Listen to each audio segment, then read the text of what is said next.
Hey, what's up folks? In this project, we're 3D printing parts for the new Raspberry Pi Pico. We designed these enclosures and LEGO compatible plates for making fun 3D printed projects.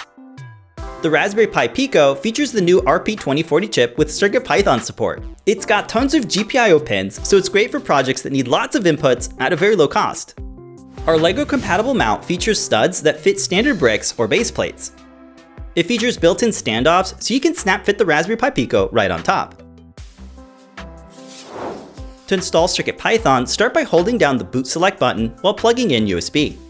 This puts the Pico in bootloader mode, which gets it ready for installing CircuitPython. Head over to circuitpython.org, click on the Downloads tab, and search for the Raspberry Pi Pico. Click the Download button to get the latest version of CircuitPython. Then you can simply drag and drop the UF2 file onto the Pico's USB drive.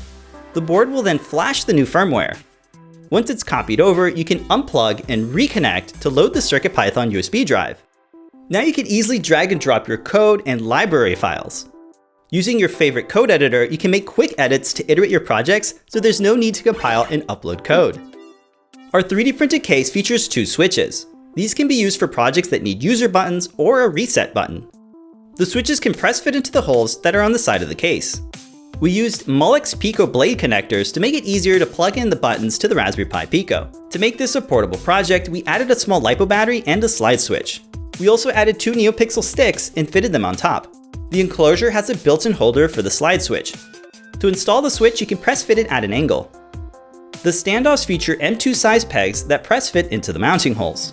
The Pico blade connectors are small enough to wedge in between the sides of the case. We 3D printed the top cover in white filament so the light from the NeoPixels are nicely diffused. We also designed and 3D printed LEGO compatible clips for flexible NeoPixel strips. We hope this inspires you to try out CircuitPython on the new Raspberry Pi Pico. Thanks so much for watching, and don't forget to subscribe for more projects from Adafruit.